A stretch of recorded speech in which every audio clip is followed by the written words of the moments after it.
నమస్కారం ఘంటారావానికి స్వాగతం. ముందుగా ప్రధాన అంశాలు.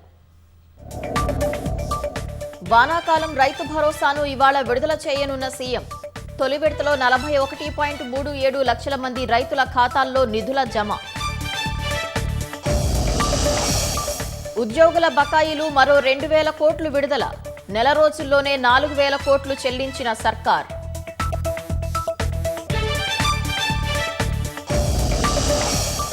హైదరాబాద్ వదిలి క్షేత్రస్థాయికి వెళ్లాలన్న కమల దళపతి. కాంగ్రెస్ సర్కార్పై పోరాడాలని పదాధికారులకు నితిన్ నవీన్ ఆదేశం. కాలుష్య రహిత ఢిల్లీ లక్ష్యంగా ప్రత్యేక ఈవీ పాలసీ. 2028 నుంచి పెట్రోల్ బైక్లకు స్వస్తి, విద్యుత్ వాహనాలకే రిజిస్ట్రేషన్.